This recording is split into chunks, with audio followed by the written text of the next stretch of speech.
Alors je vais parler de tectonique des plaques, je vais parler de climat, je vais parler des mouvements de la mer, etc. Et donc c'est un phénomène continu depuis 80 millions d'années. Alors il y a 80 millions d'années, ici c'était la mer. La mer, elle déposait, dans la mer se sont déposés des coquillages, des argiles et des sables. Et avec les mouvements tectoniques, cette mer a progressivement disparu vers le sud-ouest. Voilà. Bon, une fois que la mer disparaît, ces sédiments qui étaient dans la mer se transforment en roches calcaires. En roches calcaires avec ses fractures, etc. Nous sommes à cette époque-là sous un climat chaud et humide. Et l'altération, elle est très importante. C'est-à-dire que cette roche va se décomposer en formant des reliefs assez importants, peut-être des collines assez hautes d'ailleurs, et des creux assez importants. Et ce qui ne s'est pas décomposé sous l'action de l'eau et de l'acidité de l'eau, c'est-à-dire les argiles et les sables, sont restés sur place.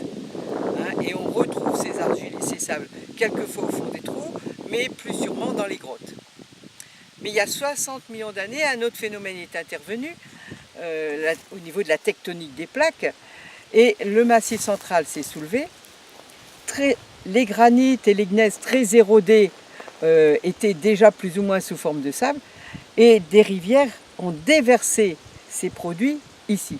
Et c'est ces produits qui se sont accumulés comme ceci dans les cavités, dans les trous, dans les creux entre les collines, qui nous ont donné ces gisements de kaolin et de sable.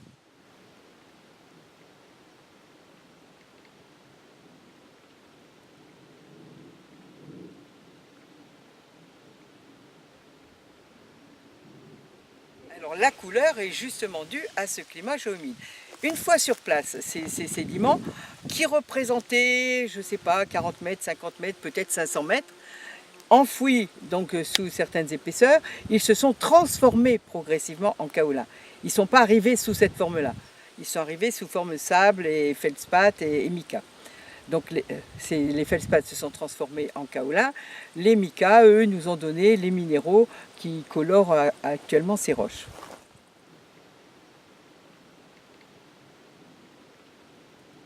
Ce kaolin, enfin ces argiles kaoliniques, elles ont la particularité de contenir de l'alumine, 32 à 42% d'alumine.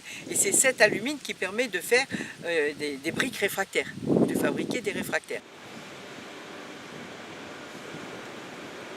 Alors au début on utilisait surtout les sables kaoliniques.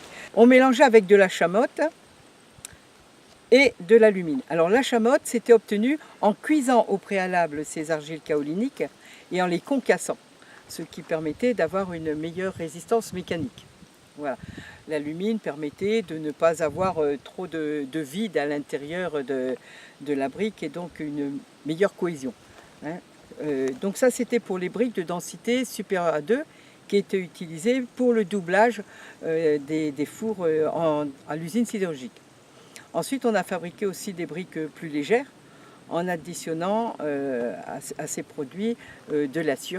L'acier qui disparaissait donc à la cuisson et qui permettait d'alléger un peu la brique. Ce qui faisait des briques de qualité différente, par exemple pour d'autres types d'usines.